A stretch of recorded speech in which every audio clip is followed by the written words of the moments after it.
حدیث نمبر 11، اجتناب شبہات۔ رسول اللہ صلی اللہ علیہ وسلم کے نواسے اور آپ کی خوشبو ابو محمد سیدنا حسن بن علی بن ابی طالب رضی اللہ عنہما سے روایت ہے، فرماتے ہیں میں نے رسول اللہ صلی اللہ علیہ وسلم کا یہ فرمان حفظ کر رکھا ہے، جو بات تمہیں شک میں مبتلا کرے اسے ترک کر دو، اور جس میں کوئی شک و شبہ نہ ہو اسے اختیار کرو۔ حدیث نمبر 12، مسلمانوں کا غیر متعلق امور سے اجتناب و احتراز۔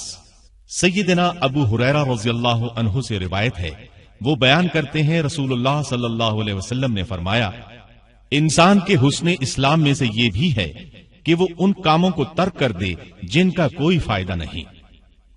حدیث نمبر 13، اسلامی اخوت اور تکمیل ایمان۔ رسول اللہ صلی اللہ علیہ وسلم کے خادم ابو حمزہ سیدنا انس بن مالک رضی اللہ عنہ سے روایت ہے، وہ نبی اکرم صلی اللہ علیہ وسلم سے بیان کرتے ہیں، آپ نے فرمایا، تم میں سے کوئی شخص اس وقت تک مکمل ایماندار نہیں ہو سکتا جب تک کہ اپنے مسلمان بھائی کے لیے وہی نہ پسند کرے جو اپنے لیے پسند کرتا ہے۔ حدیث نمبر 14، خون مسلم کی حرمت اور جواز قتل کی 3 صورتیں۔ سیدنا عبداللہ بن مسعود رضی اللہ عنہ سے روایت ہے، رسول اللہ صلی اللہ علیہ وسلم نے فرمایا، ان 3 صورتوں کے علاوہ کسی مسلمان کا خون حلال نہیں جو یہ گواہی دیتا ہو کہ اللہ کے سوا کوئی معبود نہیں اور یہ کہ میں اللہ کا رسول ہوں۔ نمبر 1، شادی شدہ زانی۔ نمبر 2، جان کے بدلے جان یعنی قاتل۔ اور نمبر 3، دین کا تارک، جماعت سے علیحدگی اختیار کرنے والا۔ حدیث نمبر 15، اسلامی آداب معاشرت۔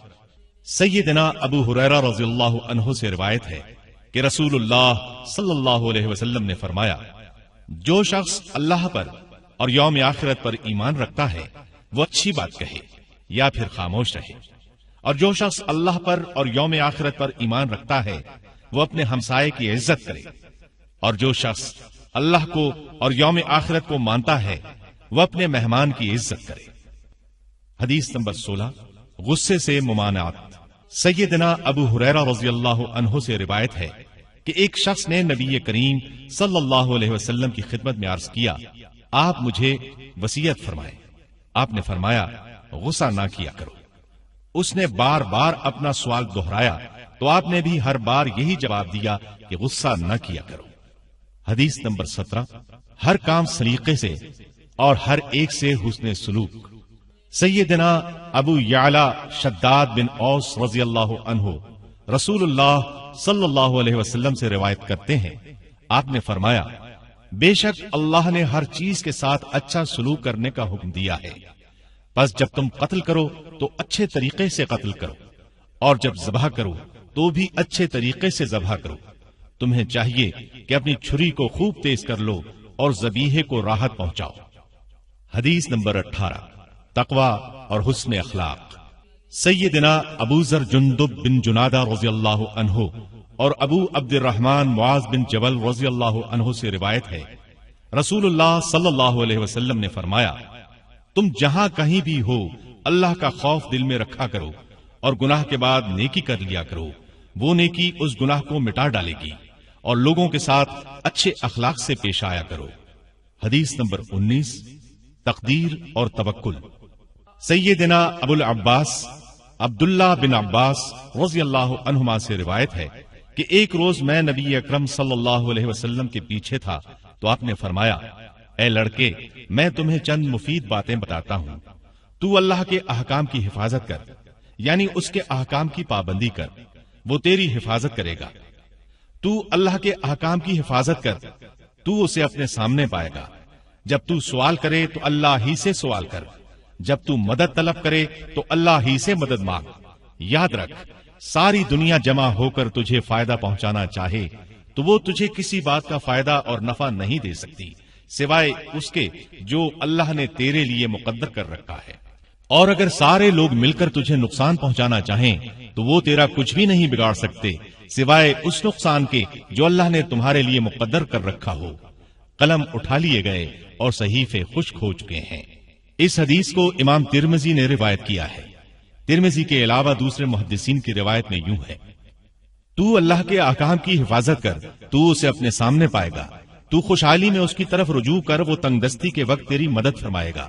یاد رکھ، جو چیز تجھے نہیں ملی وہ تجھے مل ہی نہیں سکتی تھی، اور جو کچھ تجھے مل گیا اس سے تو محروم نہیں رہ سکتا تھا۔ یاد رکھ، اللہ کی مدد صبر سے وابستہ ہے، اور تکالیف و مصائب کے بعد کشادگی اور فراخی آتی ہے، اور تنگی کے بعد آسانی بھی ہوتی ہے۔ حدیث نمبر 20، شرم و حیا جزو ایمان ہے۔ سیدنا ابو مسعود عقبہ بن عمرو انصاری بدری رضی اللہ عنہ سے روایت ہے، رسول اللہ صلی اللہ علیہ وسلم نے فرمایا، سابقہ نبوت کے کلام میں سے لوگوں نے جو باتیں پائی ہیں ان میں سے ایک یہ بھی ہے کہ جب تو حیا چھوڑ دے تو جو دل چاہے کر۔ حدیث نمبر 21، اللہ تعالی پر ایمان اور اس پر ثابت قدمی۔ سیدنا ابو عمرو یا ابو عمرہ سفیان بن عبداللہ رضی اللہ عنہ سے روایت ہے، وہ فرماتے ہیں، میں نے کہا یا رسول اللہ، مجھے اسلام کے بارے میں کوئی ایسی واضح بات فرمائیں کہ اس کے متعلق مجھے آپ کے علاوہ کسی سے پوچھنے کی ضرورت نہ رہے۔ آپ نے فرمایا، تو کہہ میں اللہ پر ایمان لایا اور پھر اس پر ثابت قدم رہے۔ حدیث نمبر 22، فرائض اور حلال و حرام کا التزام۔ ابو عبداللہ سیدنا جابر بن عبداللہ انصاری رضی اللہ عنہما سے روایت ہے کہ ایک شخص نے رسول اللہ صلی اللہ علیہ وسلم سے کہا، فرمائیے اگر میں صرف فرض نمازیں ادا کروں، صرف رمضان کے روزے رکھوں، حلال کو حلال اور حرام کو حرام سمجھوں اور اس سے زیادہ کوئی عمل نہ کروں تو کیا میں جنت میں جا سکوں گا؟ آپ نے فرمایا ہاں۔ حدیث نمبر 23، وضو، ذکر، نماز، صدقہ، صبر اور قرآن کے فضائل۔ سیدنا ابو مالک حارث بن عاصم اشعری رضی اللہ عنہ سے روایت ہے، رسول اللہ صلی اللہ علیہ وسلم نے فرمایا، پاکیزگی نصف ایمان ہے۔ الحمدللہ کا کلمہ ترازو کو بھر دے گا، یعنی نیکی کے پلڑے کو وزنی کرے گا۔ الحمدللہ اور سبحان اللہ، یہ دونوں کلمے زمین و آسمان کے مابین خلا کو پر کرتے ہیں۔ نماز نمازی کے لیے نور ہے، صدقہ کرنے والے کے لیے ایمان کی دلیل ہے، اور صبر کرنے والے کے لیے روشنی ہے، اور قرآن تمہارے حق میں یا تمہارے خلاف دلیل ہوگا۔ ہر شخص روزانہ اپنا سودا کرتا ہے، اور اس کے نتیجے میں یا تو خود کو جہنم سے آزاد کرا لیتا ہے یا خود کو تباہ کر بیٹھتا ہے۔ حدیث نمبر 24، حرمت ظلم اور حقیقت توحید۔ سیدنا ابو ذر غفاری رضی اللہ عنہ نبی اکرم صلی اللہ علیہ وسلم سے حدیث قدسی روایت کرتے ہیں کہ اللہ تعالیٰ نے فرمایا، میرے بندو، میں نے اپنے اوپر حرام کر رکھا ہے کہ کسی پر ظلم کروں، اور میں نے اسے تمہارے درمیان بھی حرام کر دیا ہے، لہٰذا تم ایک دوسرے پر ظلم نہ کرو۔ میرے بندو، تم سب گمراہ ہو سوائے اس کے جسے میں ہدایت دوں، بس تم مجھ سے ہدایت طلب کرو، میں تمہیں ضرور ہدایت دوں گا۔ میرے بندو، تم میں سے ہر ایک بھوکا ہے سوائے اس کے جسے میں کھانا دوں، تم مجھ سے کھانا مانگو، میں تمہیں ضرور کھانا دوں گا۔ میرے بندو، تم میں سے ہر ایک ننگا ہے سوائے اس کے جسے میں لباس پہناؤں، تم مجھ سے لباس طلب کرو، میں تمہیں لباس دوں گا۔ میرے بندو، تم دن رات گناہ کرتے ہو، میں تمام گناہ معاف کرنے والا ہوں، تم مجھ سے مغفرت طلب کرو، میں تمہیں بخش دوں گا۔ میرے بندو، تم مجھے کچھ نقصان پہنچا سکتے ہو نہ فائدہ۔ میرے بندو، تم میں سے اگلے پچھلے انسان اور جن سب کے سب نیک ترین بن جائیں تو اس سے میری حکومت میں بالکل اضافہ نہ ہوگا۔ میرے بندو، اگر تم میں سے اگلے پچھلے انسان اور جن بدترین بن جائیں تو اس سے میری حکومت میں بالکل کمی نہیں آئے گی۔ میرے بندو، اگر تمہارے اگلے پچھلے انسان اور جن تمام کے تمام کھلے میدان میں کھڑے ہو کر مجھ سے مانگیں اور میں ہر ایک کو اس کے مانگنے کے مطابق دیتا جاؤں تو اس سے میرے خزانوں میں بس اتنی سی کمی آتی ہے جتنی سمندر میں سوئی ڈبو کر نکالنے سے سمندر میں کمی آتی ہے۔ میرے بندو، میں تمہارے اعمال کو محفوظ کر رہا ہوں، تمہیں ان کی پوری جزا دوں گا، بس جو شخص اچھا نتیجہ پائے وہ اللہ تعالیٰ کی حمد کرے، اور جسے اچھا نتیجہ نہ ملے تو وہ صرف اپنے آپ ہی کو ملامت کرے۔ حدیث نمبر 25، صدقے کا حقیقی مفہوم۔